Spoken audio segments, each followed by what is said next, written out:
Hello. Kamusta tayong lahat? I praise my Father. I am thankful to the Almighty Father, Yahweh, for He has accepted my flaws, my insecurities, my ugliness, because of Jesus Christ. If we have Jesus Christ in our hearts, we look perfect in the eyes of our Father, because Jesus is perfect.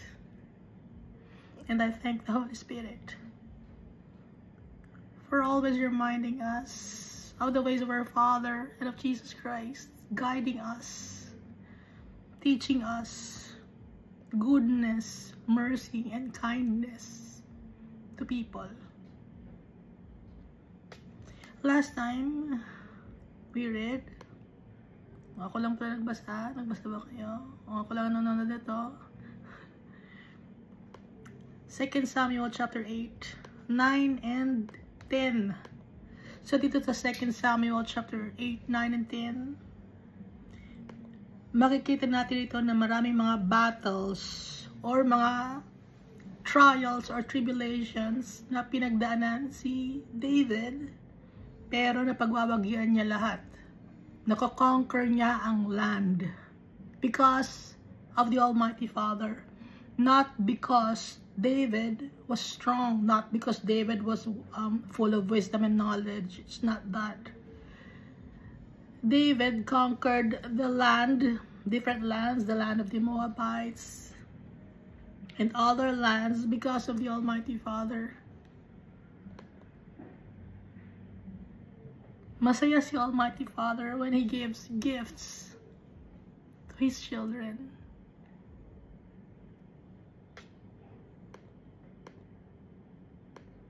Our Father is good, and He's faithful to us, always, and faithful forever, for all eternity. So, David defeated the Ammonites, the Syrians, the Moabites, at meron siyang mga friends, no, na nabanggit na mga Gittites. Ibig sabihin ng Gittites, lahi ng Philistines yon. Gath, kalahi ni Goliath. Nakuha niya yung respect ng mga ibang tao, ng mga iba niyang mga enemies because of the Almighty Father. At si David, hindi siya selfish. He wanted to share everything that he has. Parang si Almighty Father. Nakuha niya yung ugali ni Almighty Father na very giving. At kaya masaya si Almighty Father. Hindi nagtatanim ng sama ng loob si David. Tao si David, just like us. Pero he chose kindness instead of bearing grudges. Kaya dito kay Mephibosheth, na anak ni Jonathan, na apo ni Saul. Instead of killing Mephibosheth, naawa siya. Hindi siya nagkaroon ng sama ng loob or bad blood against the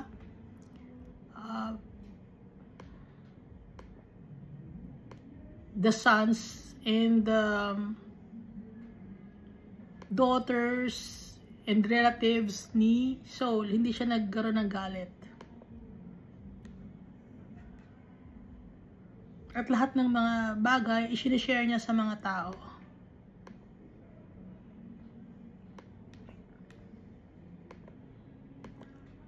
Pero nagkakasala rin si David. Hindi siya perfect. So pinapakita rin dito na tayo, hindi rin tayo perfect. We need our Father. Inaalaw ni Almighty Father na magkasala tayo. Hindi man niya gusto, pero we have free will, no?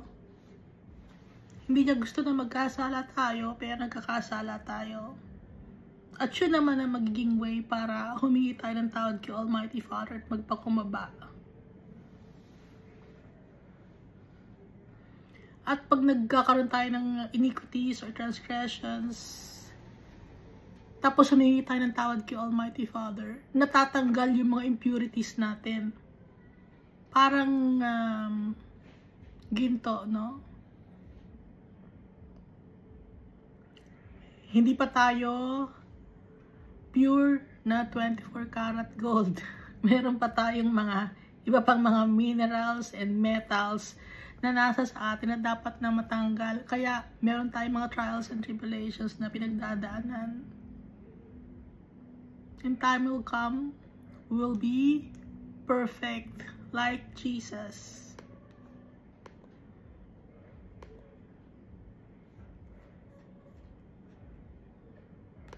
Ang kalaban ni David, mga tao, mga wicked people, mga evil men, yung mga sumasamba sa mga foreign gods, sumasamba sa mga idols. Yun ang mga kalaban ni David. So tayo, sino ang kalaban natin ngayon? Ang kalaban natin, hindi ang tao ang kalaban natin. Forces of darkness of this world. Yung mga kapwa-tao natin, mamahalin natin. Kahit na wicked ang tao sa atin, or ichinichismis tayo, or galit sila sa atin, hindi tayo magtatanim ng sama ng loob. We will let it go and give it all to our Father. Pero gaya ng sinabi ko, si David hindi siya perfect. Pinapakita dito sa Book of Samuel. Gaya dito sa chapter 11.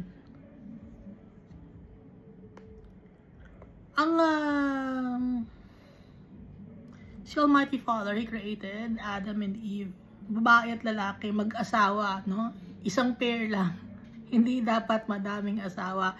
Pero nung time ito sa Old Covenant, nagkakaroon ng madaming asawa gaya si Abraham because of si Sarah. Si Jacob, nagkaroon ng madaming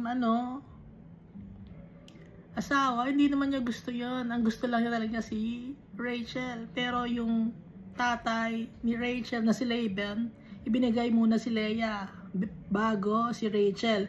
Tapos si Rachel naman, ibinigay naman niya ang kanyang servant. Na si Leah, binigay naman niya ang kanyang servant. Kaya dumami ang mga anak ni Jacob. So naging norm na nung time na to, no? Gaya ni Saul, nagkaroon siya ng concubine. Naging norm na. Pero sa New Covenant, sa pagdating ni Jesus Christ, yung tinuturo ni Jesus Christ, pagmamahal sa kapwa-tao. So kung mahal natin ang kapwa-tao natin, hindi natin sasaktan ang kapwa-tao natin. Dahil dito maraming asawa, yung mga lalaki, no? So nagkakasakitan yung mga babae. Nagkakaroon sila ng hatred sa isa't isa. Nagseselosan. Sa New Covenant, magmamahalan ang mga magkakapatid. Tayo, neighbor, tayong lahat. Kahit na nasa malayong lugar tayo, neighbor natin ang bawat isa. So, basahin natin itong 2 Samuel chapter 11. It happened in the spring of the year, at the time when kings go out to battle, that David sent Joab and his servants with him, and all Israel.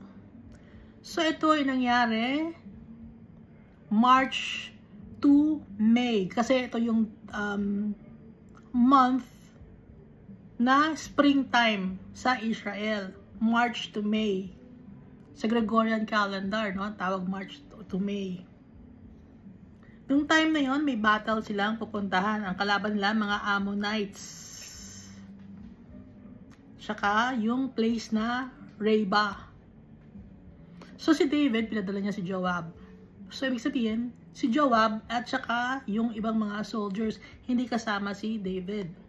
That David sent Joab and his servants with him and all Israel, and they destroyed the people of Ammon and besieged Reba. But David remained at Jerusalem. Naiwan si David sa Jerusalem, sa stronghold, sa fortress. So kung ngayon, ang counterpart ng Jerusalem sa ngayon, ng time ni David, yung pinaka-capital or citadel ng isang country.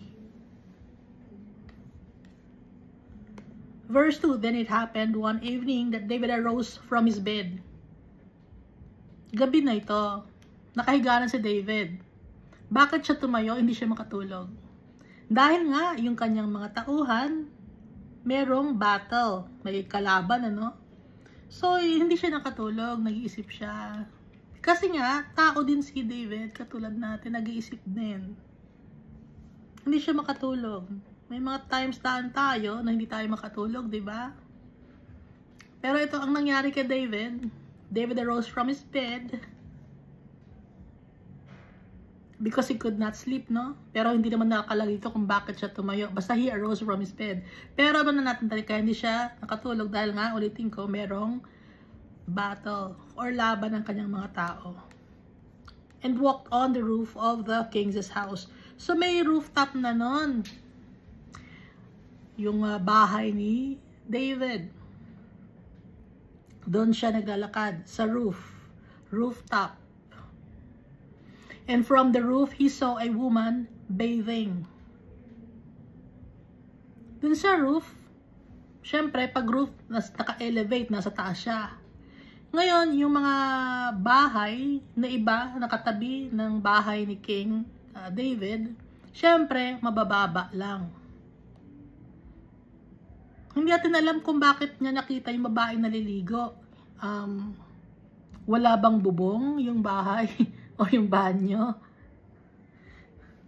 Hindi natin alam, no, kung walang bubong ba yung banyo nung time na yon.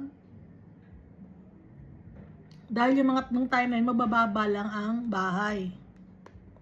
Or may bintana ba, ganon, or malaking bintana ba nung bahay. Kasi nga, hindi man mayaman si Bathsheba, tsaka yung si Uriah. Kasi ang naliligo ay si Bathsheba. He saw a woman bathing, and the woman was very beautiful to behold.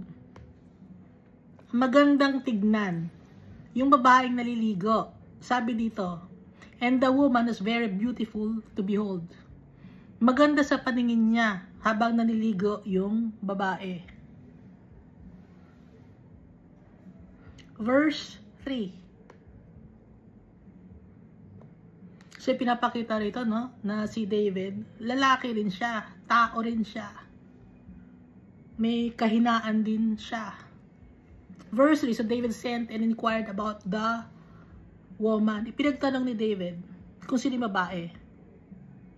And someone said, is this not Bathsheba or Bathsheba? Hindi ba yun si Bathsheba? Kasi sa 1 Chronicles chapter 3 verse 5, ang pangalan na nakalagay doon ay Bathsheba. Bathsheba means daughter of prosperity or daughter of salvation. Ngayon yung Bathsheba, daughter of 7 or daughter of an oath. Pero same lang yun, si Bathsheba at si Bathsheba. Na naliligo, taking a bath, si Bathsheba. Bakit ganon? Bath, no? Sa Hebrew word kasi, ang daughter ay pangalan ay Bath. Pag son naman, Ben. Ben-Ami, Benjamin, Ben-Shua, ganon. Reuben, ibig sabihin, pag may Ben, son yon. Pag babae naman, Bath. Daughter, ibig sabihin. The daughter of Amiel or Eliam. 1 Chronicles chapter 3 verse 5. The wife of Uriah the Hittite. So si Uriah, asawa niya si Bathsheba. Na si Bathsheba, she was taking a bath when David saw her. And David was on the rooftop, and he saw Bathsheba taking a bath. Si Uriah, he was a Hittite. Hindi siya Israelite. Pero, servant siya ni David. Ibig sabihin ng Hittite, ano na siya? Hindi man siya Israelite, pero reformed na siya. Dito sa Joshua chapter 24 verse 11, pinapakita rito ng mga naging kalaban ng mga Israelites, Amorites, Perizzites, Canaanites, the Hittites, the Girgashites, the Hivites, and the Jebusites. So, Hittite. Pero, etong si Uriah, reformed na siya. Sumama na siya sa mga Israelites. Kumampi na siya. Gaya ni Obed-Edom na isang Gittite. Pag sinabing Gittite, Philistine siya. So, nagkakaroon sila ng kaibigan. Kahit na hindi nila kalahi. Kaya ngayon, yung mga tao ngayon, merge na tayo. Hindi na natin alam kung sino anong lahi ba tayo. Dahil nga, yung mukha natin, halo-halo na.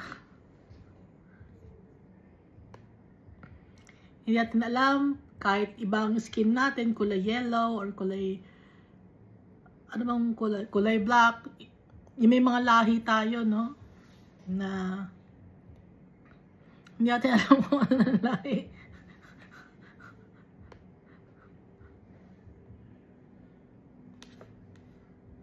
Verse 4, Then David sent messengers and took her. Nung ipinagtanong ni David kung sino yung babae na naliligo, si Bathsheba yon na asawa ni Uriah. Alam ni David na may asawa na si Bathsheba. Ang asawa niya ay si Uriah. Si Uriah ay soldier ni David. Pero anong ginawa ni David? He sent messengers and took her. Kinuha pa rin niya si Bathsheba. Nagpadala siya ng messenger. And she came to him, and he lay with her, for she was cleansed from her impurity, and she returned to her house. Pinatawag siya ni David, si Bathsheba. Nang pinatawag siya, natulog silang mag-isa. Natulog siya na magkasama sila. He lay with her. Nagtabi sila. Yung time na yon, kaya siya naliligo kasi she was cleansing herself from her impurity. Ibig sabihin, yung kanyang monthly period natapos na, kaya siya naliligo. Nililinis niya yung sarili niya. Natsyempohan, nakita siya ni David sa rooftop. So, nagtabi ngayon sila, at sa pagtatabi nila, umuwi na si Bathsheba, for she was cleansed from her impurity, and she returned to her house. Verse 5. And the woman conceived. Dahil nga sa katatapos lang ng kanyang monthly period, malinis yung, pag ganun ang time na yun, malinis ang uterus ng babae. Kaya madaling mabuntis, no? And the woman conceived. The buntis ngayon si Bathsheba. So she sent and told David and said, I am with child. So nung time na to, wala pa silang anak ni Uriah tsaka si Bathsheba.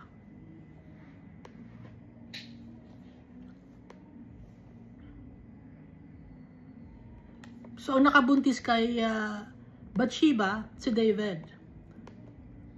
Verse 6, Then David sent to Joab, saying, Send me Uriah the Hittite, and Joab sent Uriah to David.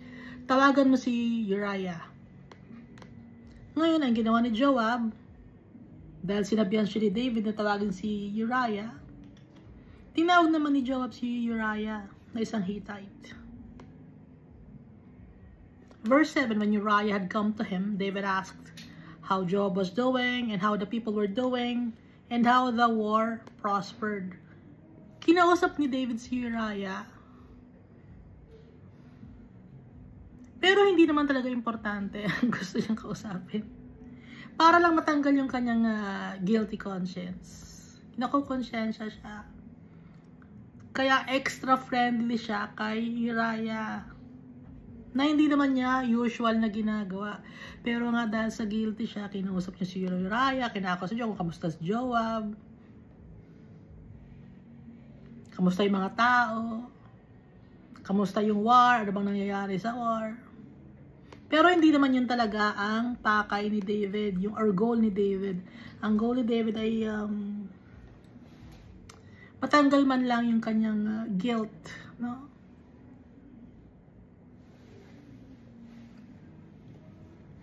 Verse 8, and David said to Uriah, go down to your house and wash your feet.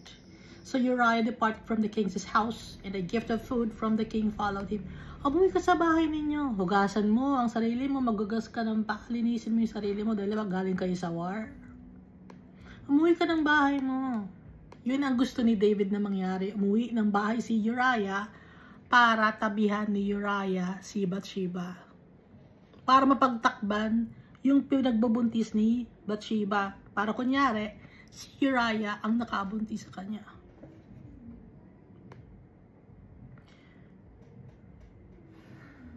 At nagpadala pa ng gift of food si David kay Uriah. Hindi naman nakaisip si Uriah kung bakit ganun ang ginagawa ni David na very unusual. Dahil nga tiwala siya sa king. Verse 9, but Uriah slept at the door of the king's house with all the servants of his lord and did not go down to his house. Ang nangyari, hindi naman umuwi si Uriah. Natulog si Uriah sa door ng house ni David. Kasama ng ibang mga servants. Hindi siya umuwi.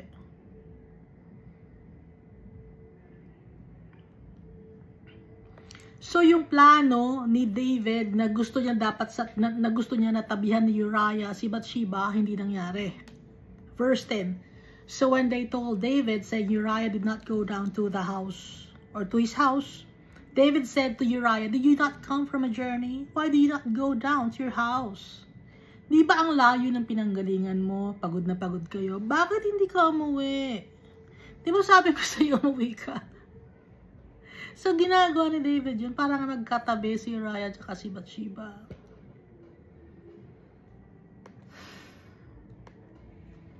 So extra curious si David kay Uriah na hindi talaga niya ginagawa. Verse 11, and Uriah said to David, the ark and Israel and Judah are dwelling in tents. And my lord Joab, and the servants of my lord, are encamped in the open fields. Shall I then go to my house to eat and drink, and to lie with my wife? As you live, and as your soul lives, I will not do this thing. Magiging loyal ako sa iyo, sabi ni Uriah. Yung mga kasama ko, nagpapakahirap. Nakatira sa tent.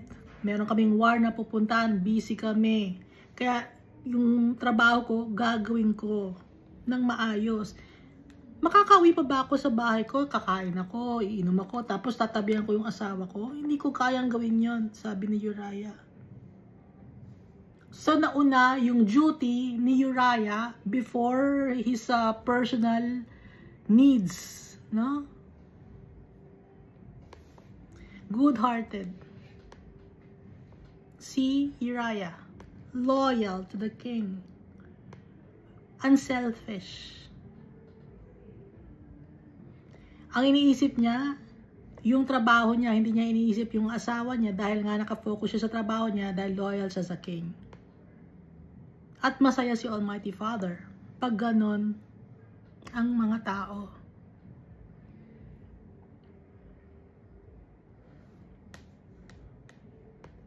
So kahit na si Uriah ay isang Hittite, hindi siya Israelite, natutuwa si Almighty Father sa ginawa ni Uriah. Verse 12, although hindi nakalagay dito sa Bible, no?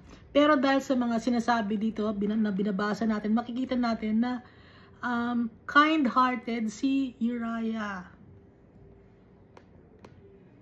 Verse 12, then David said to Uriah, wait here today also, and tomorrow I will let you depart. So Uriah remained in Jerusalem that day and the next. Now when David called him, he ate and drank before him, and he made him drunk. Pinatawag na naman siya ni David, nilasing ni David, si Uriah. Kasi gaya niya gustong lasingin si Uriah para makauwi si Uriah, tabihan niya ngayon yung kanyang asawa na si Bathsheba. Pero hindi ganun ang nangyari. Now when David called him, he ate and drank before him, and he made him drunk. And that evening he went out to lie on his bed with the servants of his Lord. But he did not go down to his house. Hindi siya nagpunta sa bahay niya kay Bathsheba, hindi niya tinabihan. Sa ibang lugar na naman siya natulog. So, 2 beses yun, na may chance na siya, or may chance si David, na mapaktakban niya yung kasalanan niya. Pero hindi ginawa, hindi inalaw ni Almighty Father na mapagtakban yung kasalanan na ginawa ni David.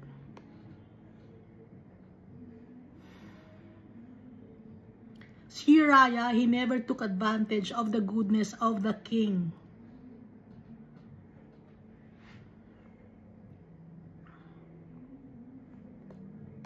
Hindi siya abusado. Si Uriah.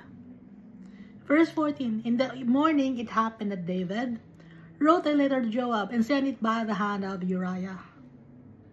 Kinamagahan, nagsulat si David ng letter. At yung letter na yun mismo, ipinadala ni David kay Uriah. Ibigay kay Joab. Hawak ni Uriah yung letter. Hindi binasa ni Uriah yung letter. Ano ang nakasulat sa letter? Verse 15, and he wrote in the letter saying, set Uriah in the forefront of the hottest battle and retreat from him, that he may be struck down and die. Wicked, no? Ang ginawa ni David dito. Alam ni Almighty Father to.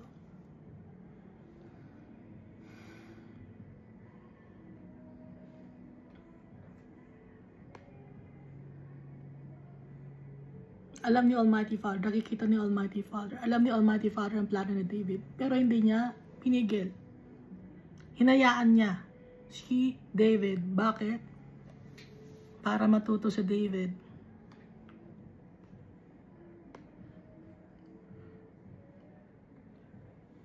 Ito rin na isang example para sa atin. Para matuto din tayo.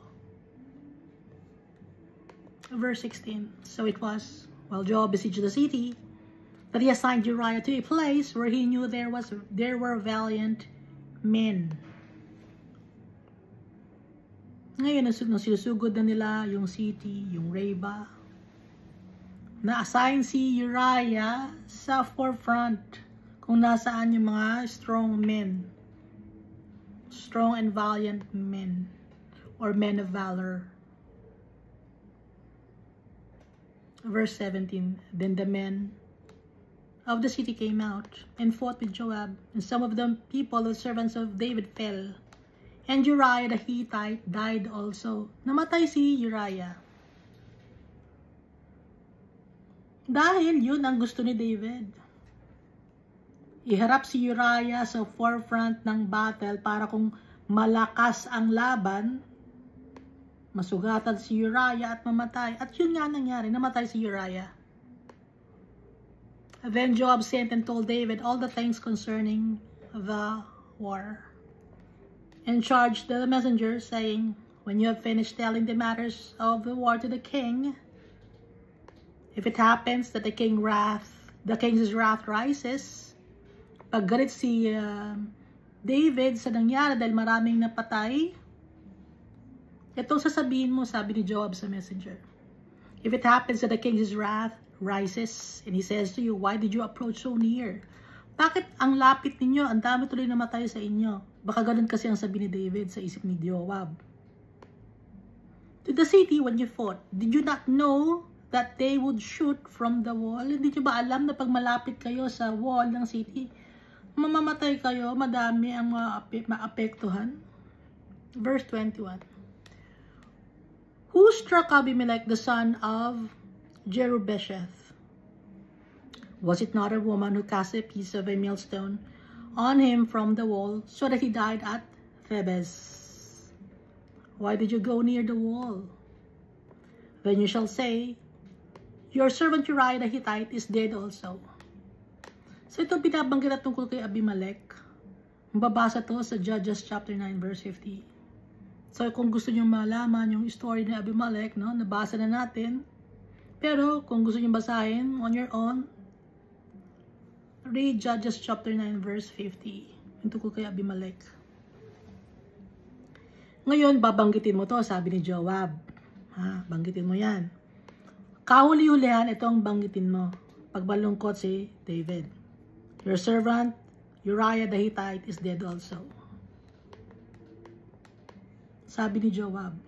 So may conspiracy. Si Joab at saka si David. Tago ang ginawa nila.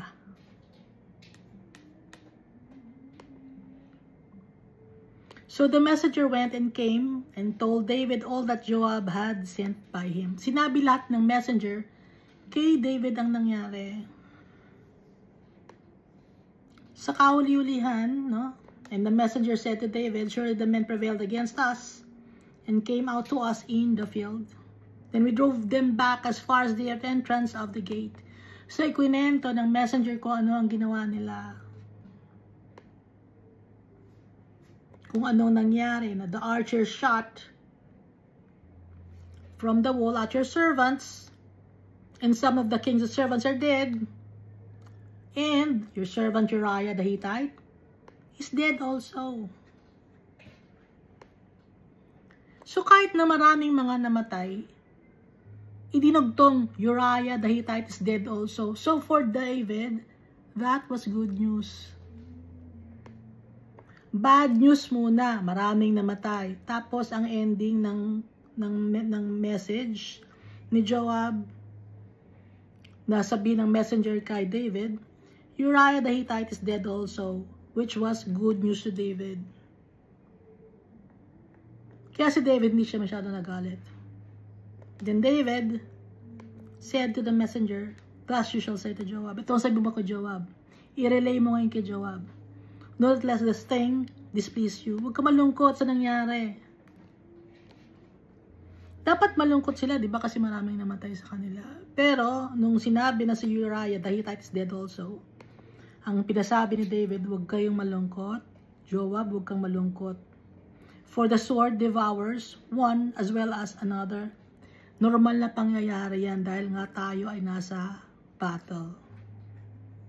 Yun ang message ni David kay Joab na ipasabi sa messenger. Strengthen your attack against the city and overthrow it. So encourage him. In-encourage pa ni David. Pinalakas pa ni David ang loob ni Joab. So may conspiracy si Joab at saka si David. It's wickedness in the eyes of the Almighty Father. Dahil marami ng wives si David, meron pa siyang concubines. Kinuha pa niya or pinagnasaan pa niya yung asawa ni Uriah at pinapatay pa niya si Uriah. Na dapat sana hindi ba mamatay si Uriah, pero kaya namatay kasi gusto niya sa forefront ilagay para mamatay. When the wife of Uriah heard that Uriah, her husband, was dead, she mourned for her husband. Naman nalaman niya na namatay ang kanyang asawa. Kaya umiyak siya. Hindi aware si Bathsheba na sinadya ni David na mamatay si Uriah.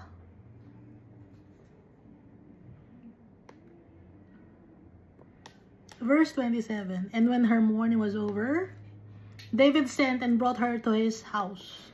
Nung tapos na yung lament or pagmamorn or pagluluksa ni Bathsheba dahil namatay ang kanyang asawa, pinakuha ni David si Bathsheba sa kanyang bahay at dinala sa bahay ni David.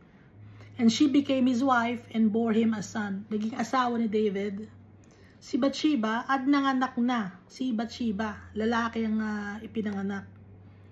Anak sa yung time na tinabihan niya si Bathsheba. Isang beses lang yun na nangyari.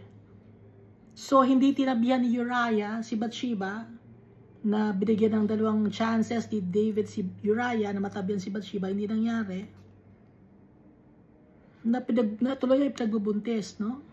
Kasi magtataka, bakit ka nabuntis? Wala naman ako. Ganon. Magtataka yung mga tao, ikukwenta ngayon nila, alang months na yan. O nasa battlefield ako, paano ka mabubutis? Kaya nga gusto nga ni David na tabihan ni Uriah si Bathsheba. So twice yon pero hindi nangyari. Kaya ipinapatay na ni David si Uriah. But the thing that David had done displeased the Lord, or was evil in the eyes of the Almighty Father. Masama yung ginawa ni David. So tayo, lahat tayo ng mga tao, lahat tayo masasama. Walang mabuti sa atin. Kahit si David, the Lord loves David so much. Pero nagkakasala rin si David. Tayo, mahal tayo ni Almighty Father, pero nagkakasala rin tayo. May mga wickedness tayo nagagawa. Pero dahil kay Jesus Christ, papatawarin niya tayo. Nalilinis tayo. Nalilinis ang ating soul. Because of the blood of Jesus Christ. Kaya pag may kasalanan tayo, lalapit tayo agad kay Almighty Father. Tatawag tayo agad kay Jesus Christ. Through the power of the Holy Spirit. Humble ourselves before our Father. Kasi nakakatakot magalit si Almighty Father.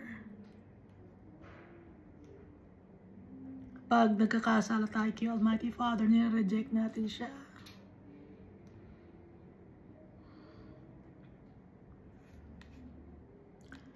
2 Samuel chapter 12. Then the Lord sent Nathan to David. So yung time na to, ang prophet ay si Nathan. Pinadala ni Almighty Father si Nathan kay David. Paano nangyayari yon? Kasi nga, si Nathan ay isang prophet, kaya nakakausap siya ni Almighty Father. And he came to him and said to him, there were two men in one city, one rich and the other poor. So nagbigay ng parable si Almighty Father kay Nathan, at saka si Nathan naman, he relayed it to David, yung parable. Nagkwento si Almighty Father at si Nathan ngayon ang magkakwento kay David. Merong dalawang lalaki sa isang city, one rich and the other poor. The rich man had exceedingly many flocks and herds, but the poor man had nothing except one little ewe lamb, which he had bought and nourished, and it grew up together with him and with his children. It ate of his own food and drank from his own cup, and lay in his bosom, and it was like a daughter to him. And a traveler came to the rich man. Ngayon, yung dalawang klaseng tao, rich and poor. Yung rich man, marami siyang mga alaga. Dahil malawak ang kanyang mga properties, pati ang kanyang mga flocks and herds. Ngayon, yung poor man, iisa lang, no? Ang kanyang alaga. Kasi mahirap lang siya.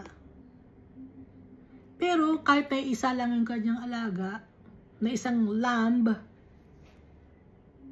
hindi ito sheep na malaki, no? Lamb pa lang. Inalagaan niya ng maayos, mabuti, pinapakain niya, nirerespeto niya. Ganun ang ginawa ng poor man sa kanyang ewe or young lamb. Iniingatan niya, minamahal niya, nirerespeto niya. Ganun ang pagmamahal ng poor man sa kanyang ewe lamb or one little ewe lamb. Ngayon, yung rich man, nagkaroon siya ng bisita. And a traveler came to the rich man, who refused to take from his own flock. Ngayon, yung rich man, may bisita siya. Ayaw niya ngayong kumuha ng papatayin na flock para ibigay sa kanyang bisita or para ipakain. And from his own herd to prepare one for the wayfaring man who had come to him. Ayaw niyang bawasan ang kanyang property or ang kanyang flock or ang kanyang herds para ipakain sa traveler. So, ano yung ginawa ng rich man? He took the poor man's lamb and prepared it for the man who had come to him. Kinuha niya yung lamb ng poor man. Yung kanyang kaisa-isang lamb ng poor man, kinuha ng rich man. At ibinigay sa kanyang bisita na dumalaw sa kanya. Verse 5. So David's anger was greatly aroused against the man, and he said to Nathan, As the Lord lives, the man who has done this shall surely die. Nagalit si David. Sabi, grabe naman yun. Ang yaman-yaman niya, bakit hindi niya pinawasan ang kanyang flocks and herds para sa kanyang bisita? Bakit kinuha pa niya yung pagmamayari ng isang poor man na iisa lang ang meron siya na isang little ewe lamb lang? Bakit yun pang pinatay niya para ihanda sa kanyang bisita? Samantalang yung rich man, ang dami niyang flocks and herds na pwedeng ipakain. Nagalit si David. Kaya sinabi ni David kay Nathan, As the Lord lives, the man who has done this shall surely die. Kailangan mamatay ang rich man na yon. Sabi ni David kay Nathan. Ang sabi ni Nathan, And he shall surely restore fourfold for the lamb because he did this thing and because he had no pity. Ang sabi pa ni David, dapat palitan niya yung lamb na kinuha niya. Kasi wala siyang awa. Ginawa niya ang isang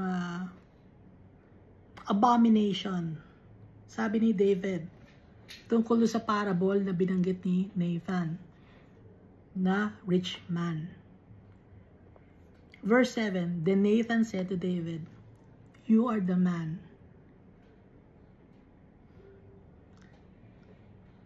Sabi ni Nathan, Prophet Nathan kay David, ikaw yung rich man.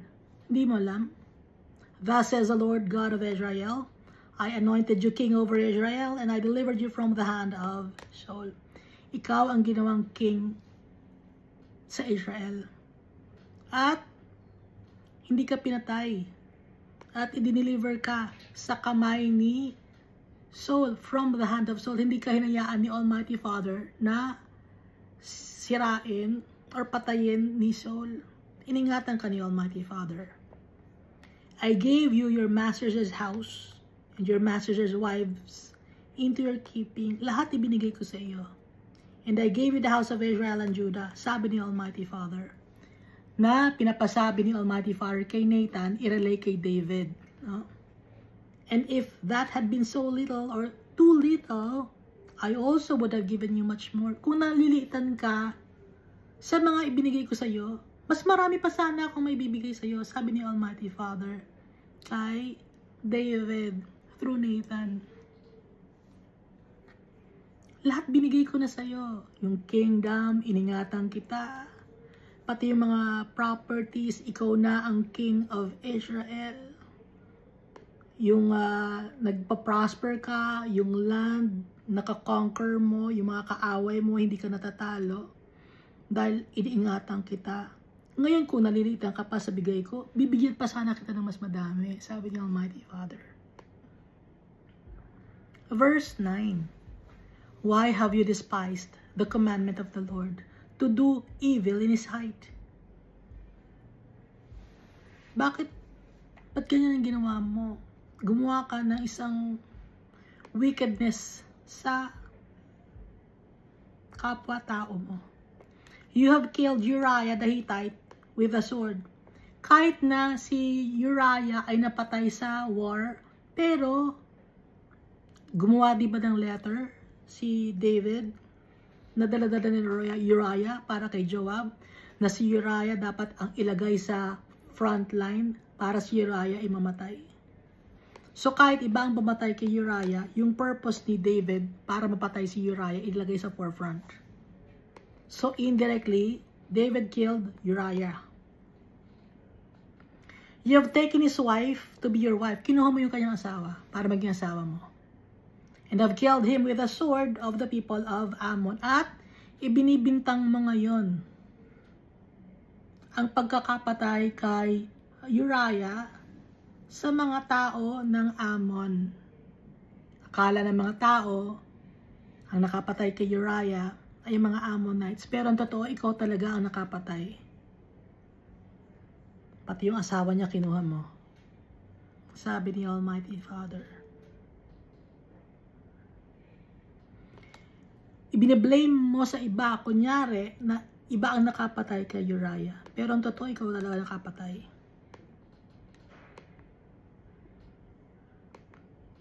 Verse 10.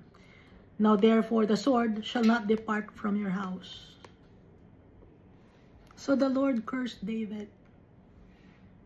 Pinarusahan ni Almighty Father si David. Ano ibig sabihin?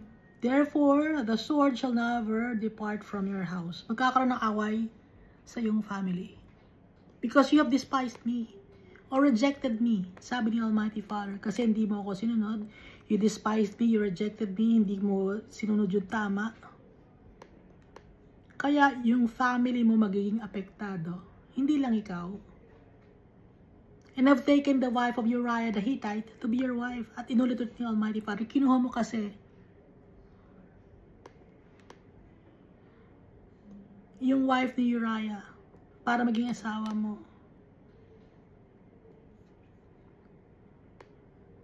So, ito, hindi lang si David ang affected sa kanyang kasalanan.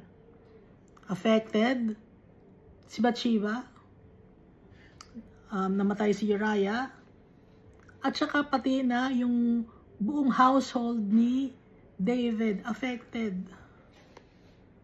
Tayo, pag nagkakasala tayo, yung mga repercussions, apektado lahat. Konektado lahat. Yung mga kasalanan natin. Kaya si Almighty Father nakakatakot magalit. Wala tayong mapagtataguan. Hindi tayo makakapagsinungaling. Kita ni Almighty Father. Yung mga ginawa natin sa darkness, kita ni Almighty Father.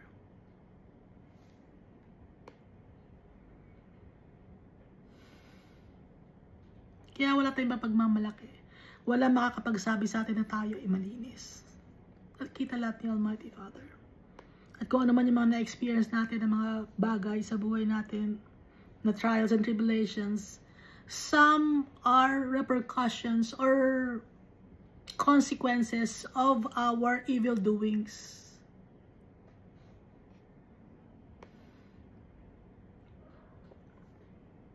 Pero hindi tayo dapat malungkot.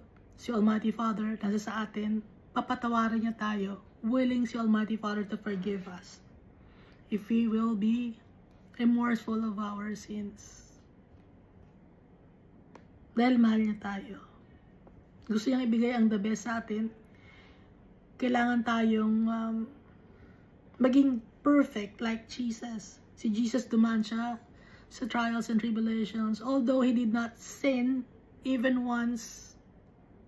Pero ang dami niyang mga pains and sufferings na pinagdaanan sa mundo na to. Tayo, kaya tayo kakaranas ng pains and sufferings. Some are because of our evil doings.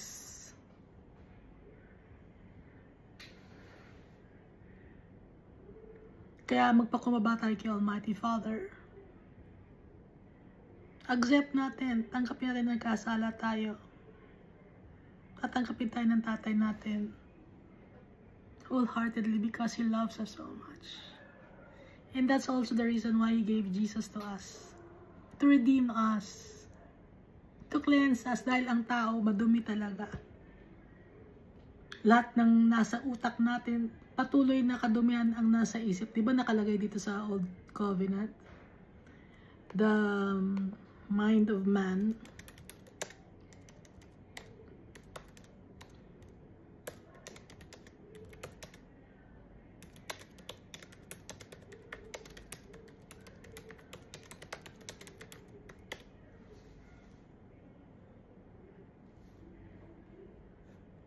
Sa Genesis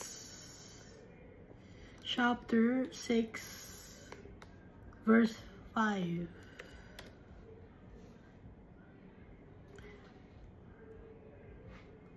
Then the Lord saw that the wickedness of man was great in the earth, and that every intent of the thoughts of his heart was only evil continually. Alam ni Almighty Father.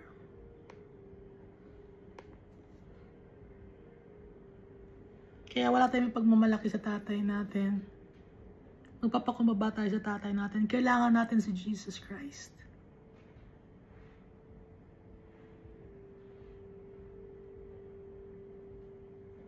Para maging maganda ang tingin sa atin ng tatay natin, we must believe in Jesus Christ. Have faith in Jesus Christ.